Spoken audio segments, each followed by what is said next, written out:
চট্টগ্রামের মতো রাজশাহীতেও বিশ্বকাপ ফুটবল ঘিরে আনন্দ উৎসব ও উদ্বোধনের কিন্তু কোনো শেষ নেই। দর্শকরা আমরা দেখেছি যে ব্রাজিলের খেলা ঘিরে রাজশাহীর বিভিন্ন স্থানে বড় পর্দায় দর্শকরা খেলা দেখতে এসেছেন। তারা সকাল থেকে খেলা দেখার জন্য অপেক্ষায় ছিলেন। খেলা বিপুল পরিমাণ দর্শক সমর্থকরা কিন্তু বড় পর্দায় খেলা দেখছেন এবং তাদের প্রিয় দলের জন্য শুভকামনা জানাচ্ছেন। কিছুক্ষণ আগেই কিন্তু একটি গোল হয়েছে। এইসব যারা দর্শকরা রয়েছেন তারা বিপুল উৎসাহ উন্মাদনা নানা স্লোগানের মাধ্যমে কিন্তু খেলা উপভোগ করছেন এবং তারা বলছেন যে তাদের যে প্রিয় দল ব্রাজিল সেই দলের জন্য তারা শুভকামনা জানাচ্ছেন যে এবারের বিশ্বকাপ যেন তারাই পায়। এর পাশাপাশি আরো বিভিন্ন দলের সাপোর্টাররা রয়েছেন। প্রতিদিনই দর্শকরা বড় পর্দায় খেলা দেখেন। আমরা বিশ্ববিদ্যালয়ের হবিবুর রহমান হলের মাঠে রয়েছে। এখানে বিশ্ববিদ্যালয়ের বিভিন্ন বিভাগের প্রায় কয়েকশো শিক্ষার্থী কিন্তু খেলা দেখছেন এবং খেলা কিন্তু উপভোগ করছেন। আমরা একজন ব্রাজিল সমর্থকের সঙ্গে কথা বলতে চাই যে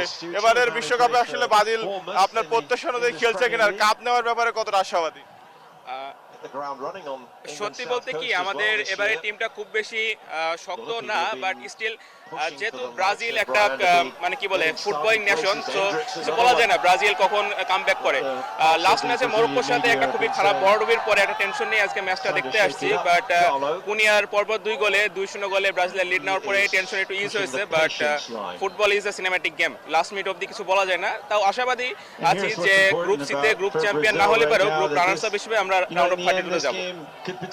ধন্যবাদ আপনাকে। আমরা কথা বলছিলাম একজন দর্শকের সঙ্গে। পাশাপাশি আমরা দেখেছিলাম যে প্রথম ম্যাচে ব্রাজিল ড্র করেছিল, যে কারণে এই ম্যাচটি নিয়ে তাদের সমর্থকদের কিছুটা দুশ্চিন্তা ছিল। তবে এখন পর্যন্ত কিন্তু হাইতির সাথে যে খেলা সেই খেলায় দুইটি গোল হয়েছে, যে কারণে কিন্তু দর্শকদের যে দুশ্চিন্তা ছিল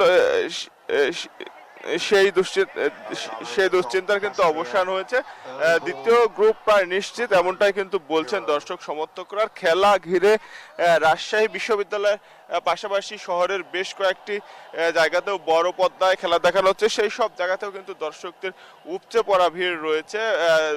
যারা ব্রাজিলের সমর্থক রয়েছেন তারা সমর্থনের স্লোগান দিচ্ছেন। এর পাশাপাশি আরো যারা বিভিন্ন দলের সাপোর্টার রয়েছেন, আর্জেন্টিনার সাপোর্টার রয়েছেন, তারাও নানা ধরনের স্লোগান দিচ্ছেন। তবে ব্রাজিল আর হাইতির খেলার যে দুটি দল, এই দুটি দলের কিন্তু প্রতিযোগিতার যে ক্ষেত্র সেটা কিন্তু আসলে ওইভাবে কিন্তু আসলে প্রতিযোগিতা কিন্তু হচ্ছে না, যে কারণে আজকের ম্যাচে উৎসাহ কিন্তু কিছুটা কম। দর্শকরা কিন্তু এমনটাই বলছেন। সব মিলে রাজশাহীতে বিশ্বকাপের যে উন্মাদনা সেটার কিন্তু কোনো শেষ নেই। এই ছিল রাজশাহী বিশ্ববিদ্যালয়ের সর্বশেষ